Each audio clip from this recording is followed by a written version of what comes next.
Hi, I'm Jeff Schwartz of Schwartz Performance. This is our May 2016 update. I'm really excited about this chassis here. This is a 57 Chevy pickup chassis. It's a new product for us. We're building this one for PMS Racing in Indiana. They're going to do a turbocharged LS engine in this thing. This thing's going to be crazy fast.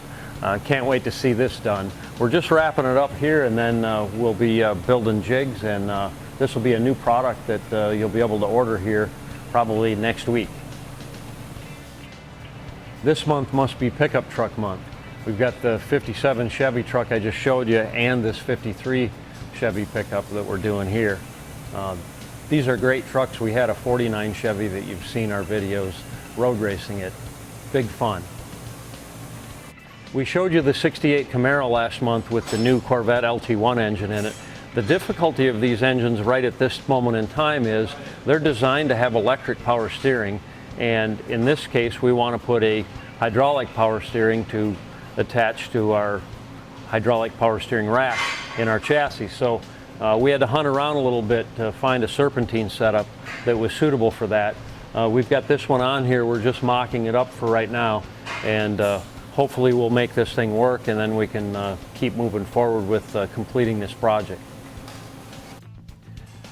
We get a lot of calls from customers here at Schwartz Performance who've put bolt-in components into their car only to be disappointed with how it handles and drives.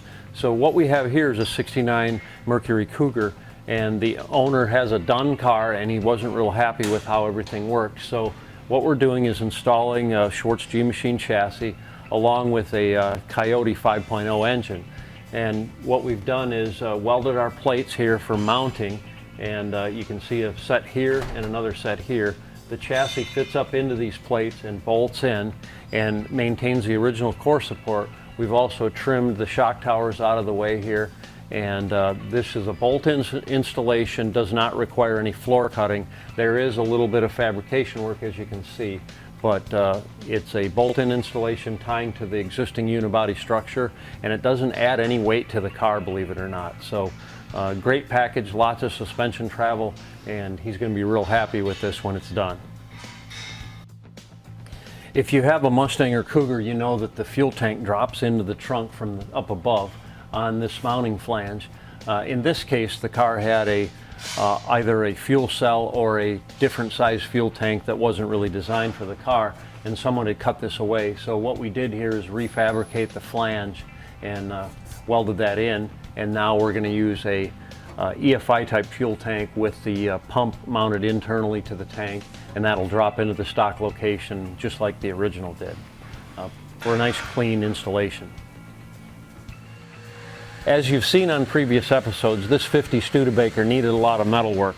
We've replaced this piece here behind the door mounting flange, and then we've also roughed in the inner rocker here. We've also finished up some patchwork here, and this weather strip channel was deteriorated from this point down. We've actually fabricated a new piece of weather strip channel. That'll get welded on there like that. That holds the weather stripping in place and keeps it from moving about. We also have the rust-free parts from Desert Valley.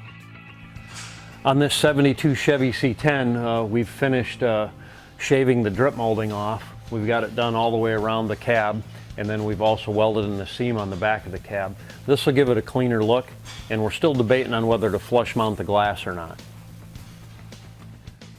We've got several guys working hard on this 70 CUDA project to wrap it up and get it ready to ship out. And you can see we've mocked up our steering wheel in here along with the gauge and the padded dash. The steering wheel incidentally matches the wheels almost perfectly.